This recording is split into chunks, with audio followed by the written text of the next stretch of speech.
जन्नती इनाम का वादा। कुरान की बहुत सी आयतें मुसलमानों को इस दुनिया में और मरने के बाद दूसरी दुनिया में पुरस्कार का लालच देकर निर्दोषों पर हमला करने और उन्हें लूटने को उकसाती हैं। अल्लाह ने तुमसे बहुत सी गनीमतों अर्थात माल का वायदा फरमाया था। अल्लाह ने ये माल अर्थात ये लूट का माल तुम्हारे लिए भेजा है। तुम इस पर काबिज हो गए तो जितना चाहो लो। कुरान सूरा 48 आयत 20। मोहम्मद ने गलत कार्य करने वालों को आत्मधिक्कार से बचाने के लिए अपने अल्लाह से कहलवाया, युद्ध में जो भी तुम्हारे कब्ज में आए उस पर मौज करो, वो सब जायज़ और अच्छा है। मुसलमानों द्वारा सदियों से किए जा रहे अत्याचार की दुष्प्रेरणा इस आयत और इससे मिलती जुलती आयतों से मिलती है।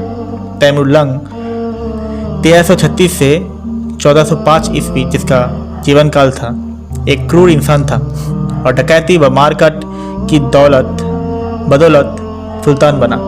तैमूर ने अपने आत्मकथात्मक संस्मरण भारत के खिलाफ कूच का इतिहास में लिखा है, इतनी कड़ी मेहनत और परेशानी से गुजरते हुए हिंदुस्तान आने के मेरे दो प्रमुख उद्देश्य हैं। पहला मकसद इस्लाम के दुश्मन काफिरों से जंग करना है और इस मजहबी लड़ाई के जरिए आगे की ज़िंदगी की अल्लाह से अपने लिए इनाम हासिल करना। मेरा दूसरा मकसद सांसारिक है, वह यह कि इस्लाम की सेना इस जंग में काफिरों के धन दौलत व मूल्यवान चीज़ों को लूटकर मालदार हो सकेगी। जो मुसलमान मजहब के लिए जंग लड़ते हैं उनके लिए जंग में लूटपाट उतना ही पाक है जितना कि माँ का दूध, और इस माल का उपभोग करना पूरी तरह जायज़ है और अल्लाह की इनायत है। अगर एक बार हम यह मान भी लें कि मक्का से मोहम्मद और उसके 70 से 80 अनुयायियों को जबरन भगाया गया था, तो भी इससे मक्का के लोगों के कारवा पर हासिल हमले को उचित कैसे ठहराया जा सकता है। उन कारवा में केवल उन्हीं का माल नहीं होता था जिन्होंने कथित रूप से मोहम्मद व उनके अनुयायियों को देश निकाल दिया था। यदि किसी को लगता भी हो कि किसी शहर में उसके साथ अत्याचार हो रहा है, तो भी क्या सिर्फ इस आधार पर उस शहर के सभी नागरिकों से बदला लेने की कार्रवाई को उचित ठहराया जा सकता है? मुसलमान जब किसी दो निर्दोष की हत्या करते हैं या बम विस्फोट करते हैं तो यही तर्क देते हैं। यदि मुसलमानों को लगता है कि कोई देश उनके साथ मित्रवत नहीं है, तो वे उस देश के निर्दोष नागरिकों की हत्या करना उचित मानते हैं। मुसलमान आज दुनिया को हैरान परेशान करने वाला जो भी काम कर रहे हैं वो उसी का अनुसरण है जो मोहम्मद ने किया था। अध्याय 22 में कुरान की 39वीं आयत में अल्लाह जंग अर्थात जिहाद की इजाज़त देता है। यह वही आयत है जिससे ओसामा बिन लादेन ने अमेरिका को लिखे धमकी भरे खत की शुरुआत की थी। क्या हम वास्तव में यह कह सकते हैं कि इस्लाम का आतंकवाद के साथ कोई लेना देना नहीं है? हिंसा को उकसाना। मदीना में मक्का से आए अप्रवासी मुट्ठी भर थे। हमले को कामयाबी पूर्वक अंजाम देने के लिए मोहम्मद को मदीना के उन स्थानीय लोगों की भी आवश्यकता थी जो हाल ही मुसलमान बने थे।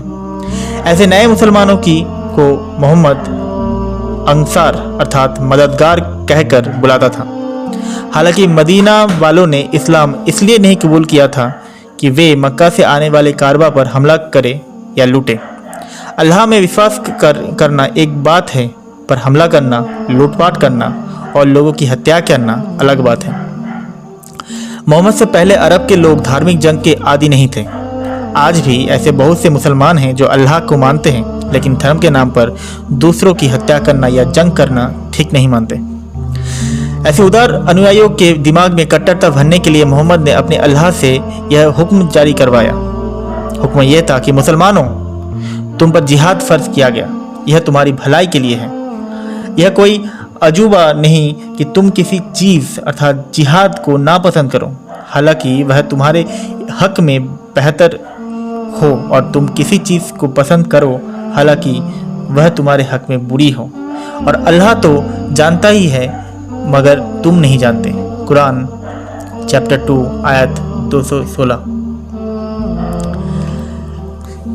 शीघ्र ही पैगंबर के ये प्रयास कामयाब होने लगे, लूटपाट से मालामाल होने का लालच और क़यामत के दिन इनाम के वादे से आकर्षित होकर मदीना के मुसलमान मोहम्मद के लूटपाट और डकैती के व्यवसाय से जुड़ने लगे। मोहम्मद की फौज बड़ी तो उसकी महत्वाकांक्षा भी हिलोरे मारने लगी और यह डकैत सुल्तान बनने की ख्वाब सजाने लगा। मोहम्मद ने अनुयायियों को न केवल अल्लाह की राह का वास्ता देकर अपने लिए जंग करने को तैयार किया, बल्कि उन्हें जंग में होने वाला खर्च देने के लिए भी तैयार कर लिया। और अल्लाह की राह में खर्च करो और अपने हाथ जान हलाकत में न डालो और नेकी करो, बेशक अल्लाह नेकी करने वालों को दोस्त रखता है। कुरान चैप्टर 2 आयत 195। देखिए जरा कि मोहम्मद ने लूटपाट, खौफ और हत्याओं की भलाई को कैसे जोड़ा। तोड़ मरोड़ कर पेश की गई नैतिकता की वजह से ही मुसलमान अपनी अंतरात्मा मारने और दूसरे समूहों के प्रति सामाजिकता असहिष्णुता के साथ वाली स्थितिजन्य नीति अपनाने में सफल होते हैं। मुसलमान के लिए वो स्थिति अच्छी मानी जाती है जिसमें वह फायदे में हो। मोहम्मद ने अपने अनुयायियों को यह विश्वास दिलाया कि इस्लाम के लिए जंग में धन दौलत से सहायता करना और आतंकवादी वारदातों को अंजाम देना वह सर्वश्रेष्ठ पुण्य कार्य है जिससे अल्लाह खुश होता है। आज भी जो मुसलमान आतंकवादी वारदातों में सीधे भाग ले पाने में सक्षम नहीं होते, वे इस्लामी ज़कात अर्थात दान के रूप में धन देकर इसकी भरपाई करते हैं। ये ज़कात अस्पताल, अनाथालय, विद्यालय व वृद्धाश्रम बनाने के लिए नहीं दी जाती है, बल्कि इस्लाम के विस्तार के उद्देश्य से मस्जिद व मदरसे बनाने, आतंकवादियों को प्रशिक्षण देने और वित्तीय जिहाद के लिए दी जाती है। इस्लामी ज़कात से उन्हीं गरीबों की सहायता की जाती है जो मुसलमानों के राजनीतिक मकसद के सहायक होते हैं। इस्लामी रिपब्लिक ऑफ ईरान द्वारा लेबनान के हिजबुल्लाह समूह को बड़े पैमाने पर धन दिया जाना इसका एक उदाहरण है। जबकि ईरान की बड़ी आबादी गरीबी व दुखशारी में जीवन कट रही है।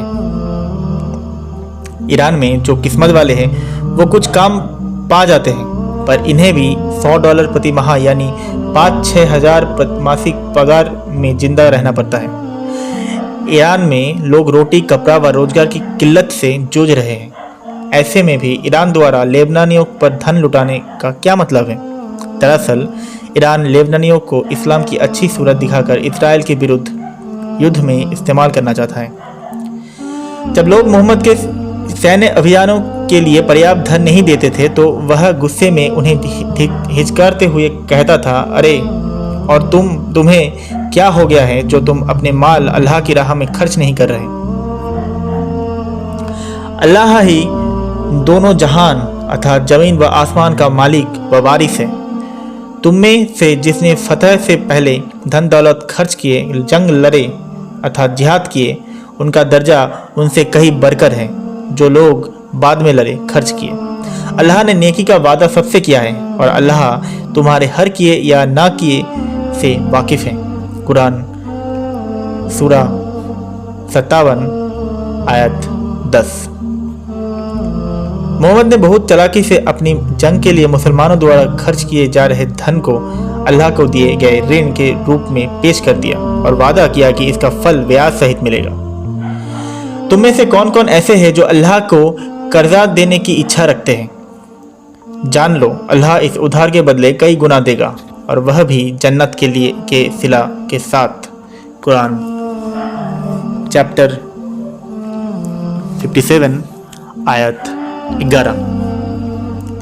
मोहम्मद ने अपनी अल्लाह से कहलवाया कि उसके जंगी अभियानों में धन से मदद करने वालों को बड़ा इनाम मिलेगा, पर वह यह नहीं जानता था कि उसको धन देने वाले अपने योगदान व बलिदान को किसी से बताए। मतलब यह कि कुर्बानी लेना मोहम्मद का विशेषाधिकार था। वह चाहता था कि मुसलमान उस पर अपना धन भी लुटाए और एहसानमंद भी रहे कि उसने सेवा का मौका दिया। जो लोग अपने माल खुदा की राह में खर्च करते हैं और फिर खर्च करने के बाद किसी तरह का एहसान नहीं जताता है और ना जिन पर एहसान किया है उनको जताते हैं, उनका अज्र अर्थात सवाब उनके परवरदिगार के पास है। उन पर ना कोई खौफ होगा और ना वह गमगीन होंगे। कुरान सूरा 2 आयत 262। गैर मुस्लिमों के खिलाफ जंग लड़ने और उनकी गर्दनें तोड़ देने के लिए उकसाने वाले के बाद मोहम्मद आश्वस्त करता है कि उन्हें इसका इनाम मिलेगा।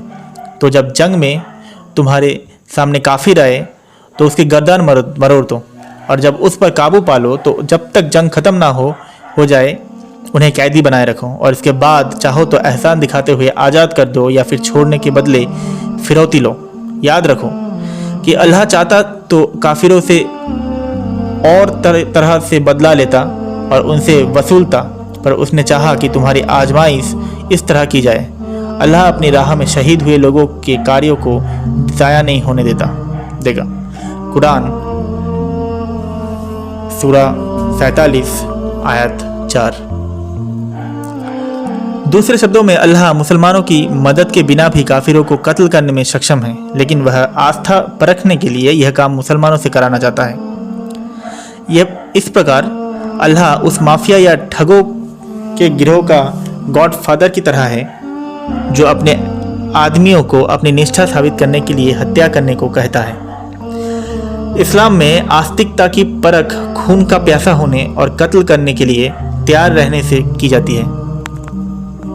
तभी उसने कहा, और मुसलमानों गैर मुसलमानों के खिलाफ हथियार उठा लो, जिहाद के लिए जंग के मैदान में दौड़ाने के लिए घोड़े तैयार करो। इससे अल्लाह के दुश्मनों व इनके मददगारों और तुम्हारे अपने दुश्मनों में तुम्हारा खौफ पैदा होगा और साथ ही दूसरों पर भी तुम्हारा धाक जमेगी। तुम भले ये ना समझ पाओ, लेकिन अल्लाह इसे जानता है। कुरान की राह में, अल्लाह की राह में तुम जो भी खर्च करोगे तुम्हें वह पूरा वापस मिलेगा और तुम्हारे साथ कोई नाइंसाफ़ी नहीं होगी। Quran chapter 8 verse number 60। Mohammed ने उसकी तरफ से गैर मुसलमानों के खिलाफ लड़ने वाले और उसको अल्लाह का रसूल स्वीकार करने वालों को मौत के बाद भारी भरकम इनाम मिलने का खोखला वादा किया। इनाम का निरूपण करने में मोहम्मद बहुत उदार और खुले दिल का था। उसने दावा किया कि ये इनाम दुनिया की बेहतरीन चीज़ों सुख सुविधा के रूप में होगा। मोहम्मद ने दावा किया कि जन्नत में कभी ना ख़त्म होने वाला यौन सुख मिलेगा। मोहम्मद ने चेतावनी भी दी कि उसके जंगी अभियानों में धन दौलत से मदद करने में कंजूसी बरतने वालों को क़यामत के दिन कठोर सज़ा मिलेगी। ऐ ईमान वालों, मैं तुम्हें वह फ़ायदेमंद तरीका फरमाऊं जिससे तुम अल्लाह के दरबार में सज़ा पाने से बचोगे। अल्लाह में यकीन करो और उसके पैगंबर में भी। अपने जान और माल से अल्लाह के मकसद से जंग करो, जिहाद करो। अगर तुम समझ जाओ कि यही तुम्हारे लिए अच्छा होगा, वह तुम्हें तुम्हारे गुनाहों के लिए माफ़ कर देगा और तुम्हारे लिए खूबसूरत जन्नत के दरवाजे खोल देगा। उन बागों में दाखिल करेगा जिसके नीचे नहरें बहती हैं। वह तुम्हें पकीजा मकानात में जगह देगा। यह तुम्हारी बड़ी कामयाबी होगी। कुरान चैप्टर 1 वर्स नंबर 61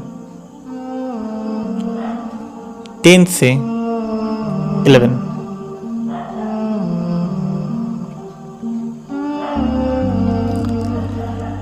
जन्नत में तुम्हें अपने परवरदिगार की तुम अपने परवरदिगार की किस किस नेमत का इनकार करोगे। वह आरामदायक गद्दे पर मसनत लगाकर बैठोगे और दोनों बागों के मेवे इस कदर करीब होंगे कि बैठे बैठे पैरों पर से खा लो। वहाँ तुम्हारे लिए ऐसी अप्सरा सी खूबसूरत कुंवारी औरतें होंगे जिन्हें तुमसे पहले ना तो किसी इंसान ने छुआ होगा और ना नज़र उठाकर देखा होगा और ना ही जिनने। तुम परवरदिगार की किस किस नेमतों को ठुकराओगे। वहाँ तुम्हारे लिए ये औरतें ऐसी गोरी व हसीन होगी जैसे मोती मूंगा। तुम अल्लाह की किस किस नेमत को छुटलाओगे। कुरान सूरा 55 की आयत नंबर 53 से 55। जन्नत में सुंदर बाग बगीचे होंगे जिनमें अंगूर लगे होंगे। तुम्हारे साथ हम चोली ऐसी औरतें होंगी जिसकी जवानी चढ़ रही होगी और शराब के लबरेज सागर होंगे। कुरान सूरा 78 आयत 32 से 33।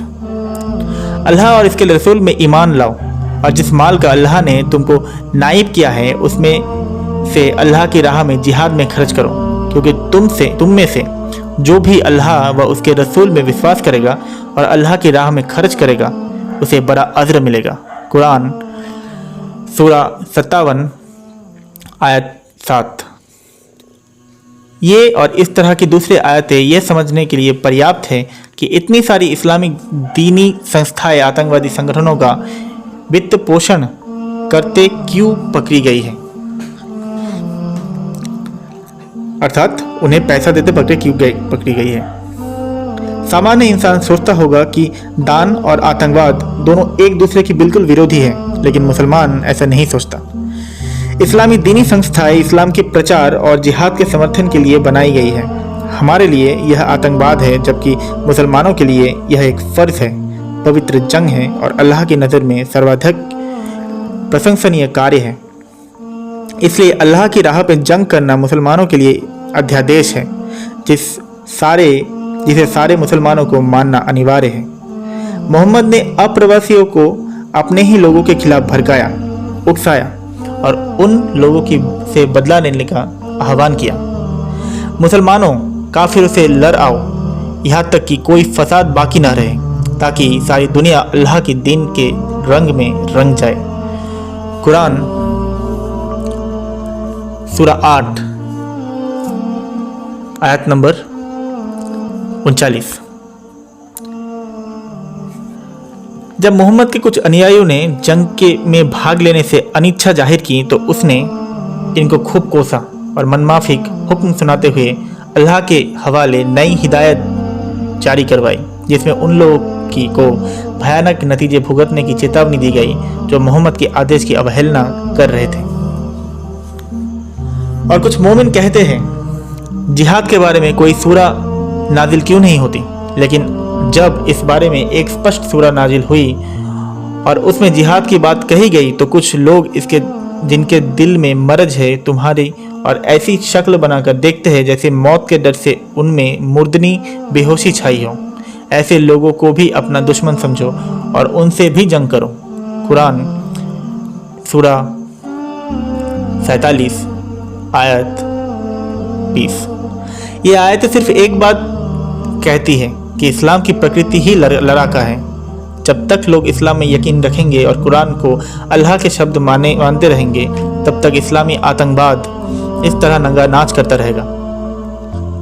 इस्लाम के भीतर के जो लोग सुधार, सहिष्णुता और सभ्यता के साथ संवाद स्थापित करने के लिए आवाज़ उठाते हैं, उनकी आवाज़ को गैर मुस्लिमों के विरुद्ध जंग छेड़ने का हुक्म देने वाली तमाम आयतों वाले कुरान के जानकार आसानी से दबा देते हैं।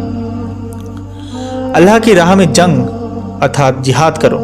तुम अपनी जात के सिवा किसी और के लिए जिम्मेदार नहीं हो। ईमान वालों को काफिरों को जलाने के लिए तैयार करो। अल्लाह काफिरों की ताकत को रोक देगा और अल्लाह की ताकत सबसे अधिक है। अल्लाह की सज़ा भी बड़ी सख्त होती है। कुरान सूरा 4 आयत 84। कामयाबी का आश्वासन देना और अल्लाह कभी काफिरों को ईमान वालों से आगे नहीं रहने देगा। कुरान सूरा 4 आयत 141। जन्नती इनाम का वादा। जिन लोगों ने इनाम कबूल किया और अल्लाह के लिए तिजारत अर्थात घरों को छोड़ा, अपने जान और माल से अल्लाह की राह में जिहाद किया, वे लोग अल्लाह के नज़दीक दर्ज में कहीं बढ़कर हैं और वे लोग आला दर्ज में शुमार होने वाले हैं। Quran chapter 9 verse 20। मुस्लिम विद्वान हर जगह इस हिंसा को उकसाते हैं। सऊदी अरब के नाम चीन मजहबी शख्सियत उसके बड़े मुफ्ती जिहाद की भावना का बचाव करते हुए इसे अल्लाह द्वारा प्रदत्त अधिकार बताते हैं। सऊदी अरब की सरकारी न्यूज़ एजेंसी SPA पर चलाए गए शेख अब्दुल अजीज़ अल शेख के बयान में कहा गया, इस्लाम का विस्तार कई चरणों में हुआ। पहले गुप्त रूप से मक्का में, फिर सार्वजनिक रूप में मदीना में। ये दोनों स्थान इस्लाम के पवित्रतम माने जाते हैं। उन्होंने कहा, अल्लाह ने ईमान वालों को अपनी रक्षा करने और उनसे लड़ने का अधिकार दिया है जो उनसे लड़ते हैं, और यह अल्लाह द्वारा जायज़ किए गए अधिकारों में शामिल है। यह बिल्कुल तर्कसंगत है और अल्लाह इससे बिल्कुल नफरत नहीं करता। सऊदी अरब के सबसे वरिष्ठ धार्मिक विद्वान व्याख्या करते हैं कि जंग मोहम्मद की पहली पसंद नहीं थी। मोहम्मद ने तो विकल्प दिए, या तो इस्लाम कबूल कर लो अथवा आत्मसमर्पण कर दो, और जजिया अर्थात इस्लामी क्षेत्र में जीवित रहने के लिए काफिरों द्वारा दिए जाने वाला कर को जजिया कहते हैं, उसे दो, और इसके बदले हमारी ज़मीन पर रहने की इजाज़त लो और मुसलमानों की निगरानी में अपने धर्म को मानो। यह मुफ्ती बिल्कुल ठीक कहते हैं। गैर मुस्लिमों के प्रति हिंसा अंतिम विकल्प है, और तब जब वे धर्म बदलने को तैयार ना हो या शांति से खुद को इस्लाम की सेना में के हवाले ना कर दें। यह मोहम्मद की देन नहीं है। बहुत कम हथियारबंद लुटेरे उस परिस्थिति में भी हिंसा का सहारा लेते हैं जब उनका शिकार शांति से उनसे लूटने की राजी हो जाए को। अपराधी मारकाट का सहारा तब लेते हैं जब उनका शिकार प्रतिरोध करता है। मैंने इंटरनेट पर पाकिस्तान के प्रमुख इस्लामी विद्वान जावेद अहमद गामिदी से उनके विद्यार्थी डॉक्टर खालिद जहीर के जरिए डिबेट की थी, जिसमें गामिदी ने कहा, संभवतः कुरान में हत्याओं का जिक्र उन लोगों के लिए किया गया है जो या तो कत्ल के दोषी थे अथवा वे उत्पात मचा रहे थे, या फिर उनके लिए जिन्हें दुनिया में जिंदा नहीं रहने लायक घोषित किया गया होगा, क्योंकि उन्होंने अल्लाह के स्पष्ट और ग्राह्य संदेश को मानने से इनकार किया था। गामिदी उदारवादी मुसलमान हैं, हालांकि वे अपने मजहब को अच्छी तरीके से जानते हैं और इससे भी वाकिफ़ है कि इस्लाम को नकारने वाले इंसान को जिंदा रहने का अधिकार नहीं है और ऐसे इंसान को मार दिया जाना चाहिए। हमले। मुसलमान अक्सर बड़े गर्व से मोहम्मद के जिहाद का जिक्र करते हैं। यह गर्व भ्रांतियों पर आधारित है। मोहम्मद आमने सामने की जंग लड़ने से बचता था। वह घात लगाकर हमला करने और अचानक धावा बोलने को प्राथमिकता देता था, ताकि निहत्थे व बेफिक्र इंसान शिकार को अचानक धोखे से पकड़कर कत्ल किया जा सके। मदीना कूच करने के बाद की 10 साल की जिंदगी में मोहम्मद ने अनुयायियों के बीच खुद को ताकतवर महसूस किया और मोहम्मद ने निरीह गैर मुसलमानों पर 74 हमले करवाए। इनमें से कुछ हमलों में सामूहिक हत्या की गई और कुछ हमलों का परिणाम यह निकला कि हजारों की संख्या में गैर मुसलमानों की घर बार छोड़कर भागने पर मजबूर होना पड़ा। इनमें से केवल 27 में ही मोहम्मद खुद शामिल हुआ। जिन जिहाद में मोहम्मद ने खुद भाग लिया उसे गाज़वा कहा जाता था। उन जिहाद को सरियह कहा जाता है जिसका हुक्म मोहम्मद ने दिया, लेकिन इसमें स्वयं भाग नहीं लिया। गाज़वा व सरियह दोनों का मतलब हमला, घात और अचानक धावा बोलना होता है। बुखारी अब्दुल्ला बिन काब की उस हदीस का हवाला देते हुए कहता है,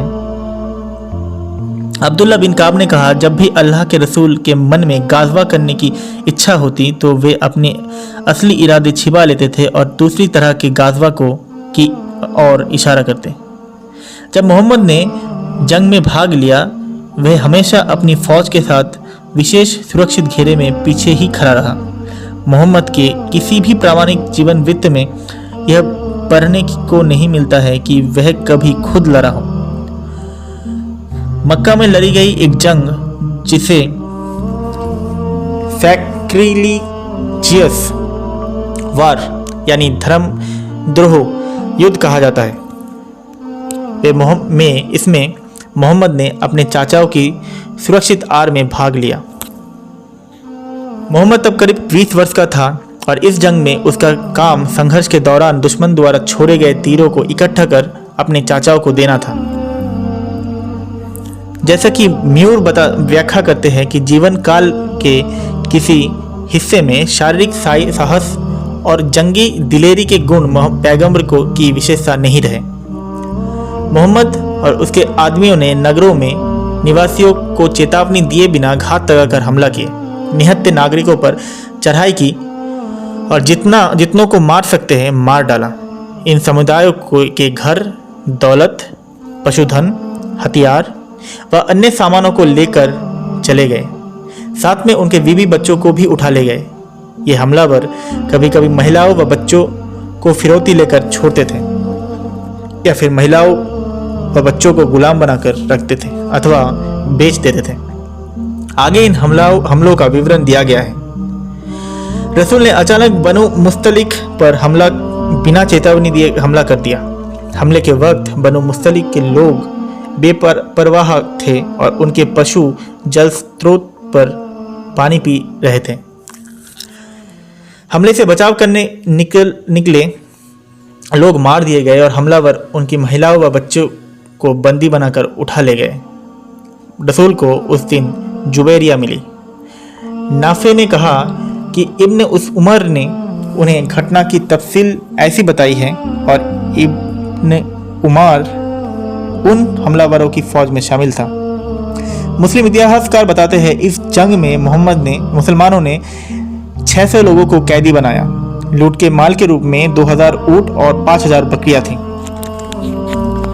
मुसलमान आतंकवादी जब बच्चों को मार डालते थे तो दुनिया सदमे में आ जाती है। लेकिन जब भी मुसलमानों की हिमायती इस्लाम में बच्चों की हत्या हराम जैसे जुमले सुनाकर इस्लाम के नाम पर हो रहे अपराधों पर पर्दा डालने लगते हैं, जबकि हकीकत यह है कि मोहम्मद खुद रात के हमलों में बच्चों को मारने का आदेश देता था। साब बिन जस्समा के हवाले से यह बताया जाता है कि अल्लाह के रसूल उन्हें जन्नत में शांति मिले से जब रात के हमलों में बहुदेववादी यानी गैर मुसलमानों की औरतें और बच्चों के कत्ल के बारे में पूछा गया तो मोहम्मद ने कहा वे काफिरों की महिलाएं और बच्चे हैं। मोहम्मद के हमलों का असली मकसद लूटना था। मुसलमानों द्वारा प्रामाणिक माने जाने वाले कई स्रोत इसकी पुष्टि करते हैं कि रसूल ने जीतने के लिए अचानक हमला करने को फायदेमंद कहा। इब्ने ओन ने बताया, मैंने नाफे को लिखकर यह पूछा कि क्या गैर मुसलमानों के खिलाफ जिहाद छेड़ने से पहले उनको इस्लाम कबूल करने के लिए दावत देना मुनासिब है। उन्होंने जवाब में मुझे लिखा कि ऐसा इस्लाम के शुरुआती दिनों में आवश्यक था। अल्लाह के रसूल ने बनु मुस्तलिक पर उस वक्त हमले किए थे जबकि वह सब बेपरवाह थे और अपने पशुओं को पानी पिला रहे थे। रसूल ने उन लोगों को मार डाला और जो बच गए उन्हें कैदी बना लिया। उसी दिन रसूल ने जुबैरिया बिन अल हरीस को बंदी बना लिया। नाफे ने कहा कि यह रिवायत उनको अब्दुल्ला बिन उमर ने बताई जो खुद हमलावर दल में शामिल था।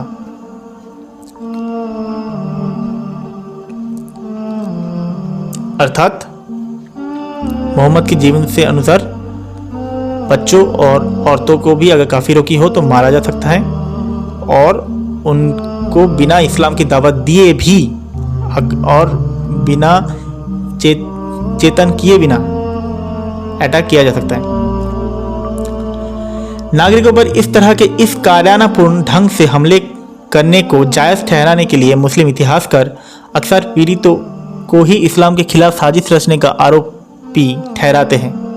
हालांकि इस पर विश्वास करने का आधार नहीं दिखता कि अरब की किसी जनजाति को डकैतों के मजबूत गिरोह बन चुके मुसलमानों पर हमला करके कोई लाभ होता।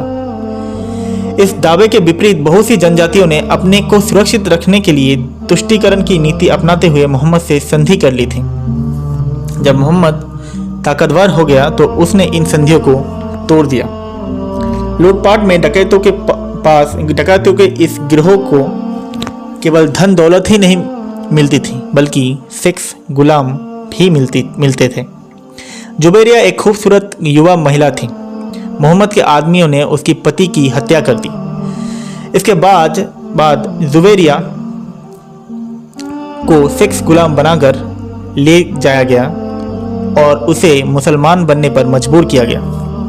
मोहम्मद की सबसे युवा और चहीते बीवी आयशा इस दरमियान उसके साथ थी और बाद में इस घटना को बताया कि अनेक स्रोतों के अनुसार आयशा की उम्र महज 6 साल थी जब 51 साल के मोहम्मद ने उससे शादी की थी। आयशा केवल 9 साल की थी जब मोहम्मद ने उसके साथ शारीरिक संबंध बनाए। तो आयशा कहा, जब रसूल उन्हें शांति मिले, जब रसूल ने बनु अल मुस्तलिक में बंदी बनाए गए लोगों का बंटवारा किया तो वह जुबैरिया साबित बिन कैस के हिस्से में आई थी। उसकी शादी चचेरे भाई से हुई थी जो जंगी हमले में मुसलमानों के हाथों मारा गया था। खुद को कैद से मुक्त कराने के लिए उसने साबित को वचन दिया कि वह उसे सोने की 9 मुहरी देंगी। वह बेहद खूबसूरत थी। जिसने भी उसे देखा उसकी खूबसूरती का दीवाना हो गया। वह रसूल के पास आई और खुद को आज़ाद करने की गुहार लगाई। मैंने जब उसे अपने कमरे के दरवाजे पर देखा तो मुझे इस औरत से चिढ़ होने लगी, क्योंकि मैं जानती थी कि इस औरत को जिस नज़र से मैंने देखा है उसी नज़र से रसूल भी देखेंगे। वह कमरे के भीतर गई और बताया कि वह कौन है। उसने रसूल को बताया कि वह उसके कबीले के मुखिया हारिस बिन अबी जरार की बेटी है। उसने कहा, आप देखिए कि किन हालत में मैं यहाँ लाई गई हूँ। मैं साबित के हिस्से में आई हूँ और रिहाई के लिए फिरौती दी है।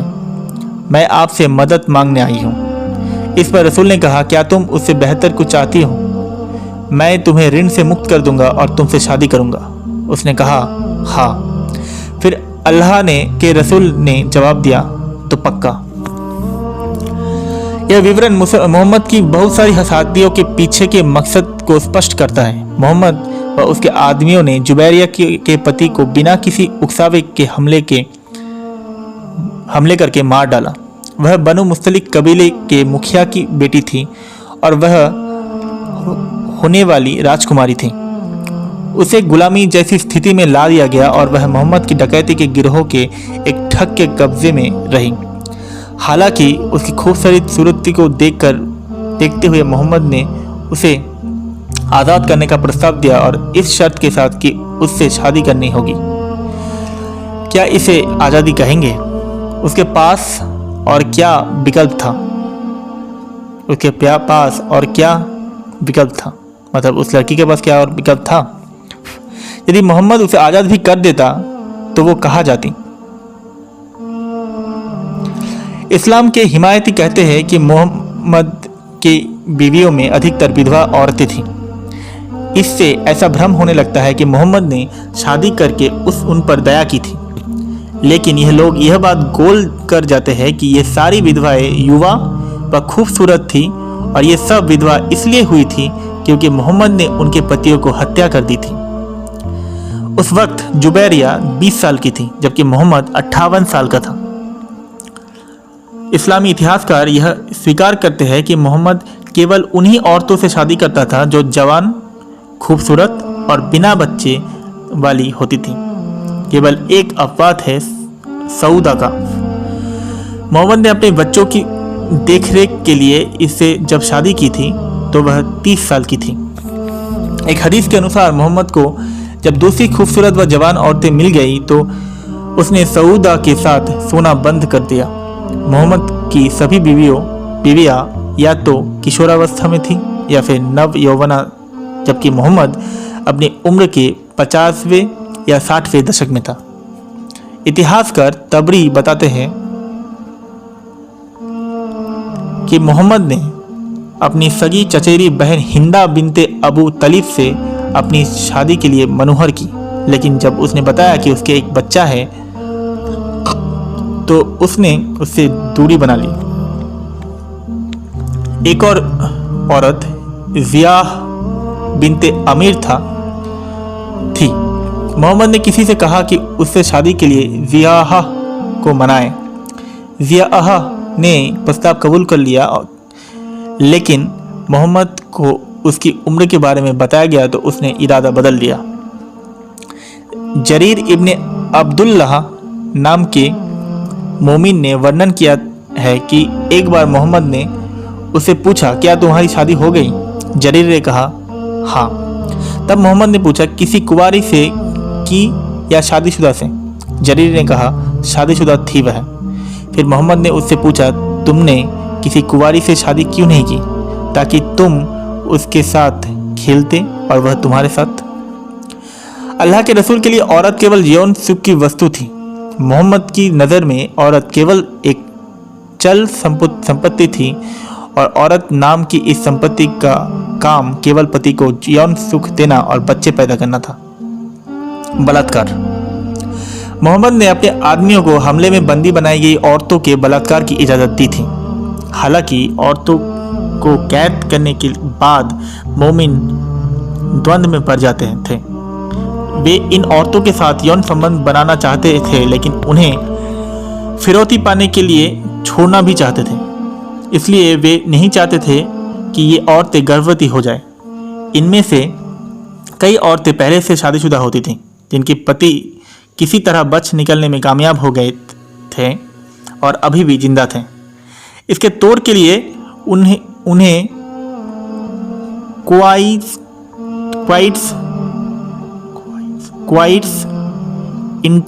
इंटरप्ट्स अर्थात वीर्यपात होने से पहले ही लिंग निकल लिया जाए का रास्ता सूझा, पर वे इस बात को लेकर निश्चित नहीं हो पा रहे थे कि इस तरीके से बलात्कार करने में औरतें गर्भवती होंगी या नहीं।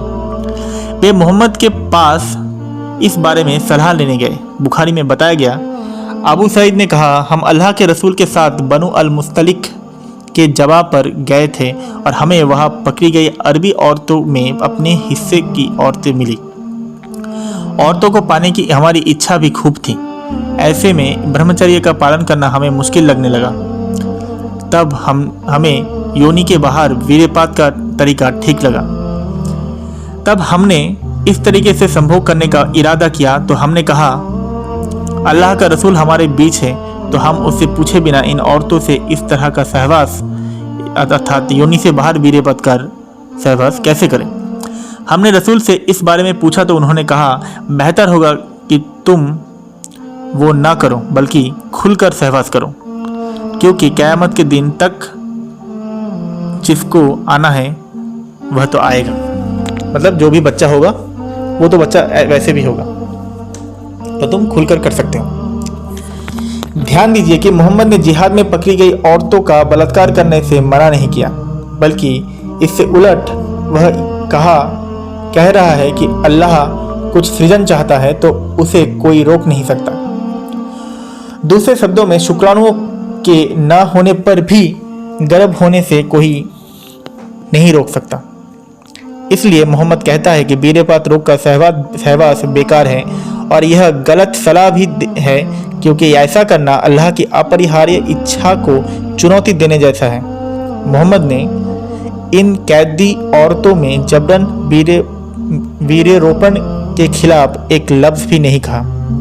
दरअसल योनि में वीर्यपातहीन सहवास की निंदा कर मोहम्मद ने बंदी औरतों में जबरन वीर्यरोपण का समर्थन किया। कुरान में मोहम्मद के अल्लाह ने गुलाम औरतों और लूट के माल के बंटवारे में अपने हिस्से की बंदी औरतों के साथ यौनाचार को जायज़ ठहरा बताया, भले ही बंदी बनाई गई औरतें शादीशुदा ही क्यों ना हो। आज के लिए इतना ही, मिलते हैं अगली एपिसोड में। धन्यवाद।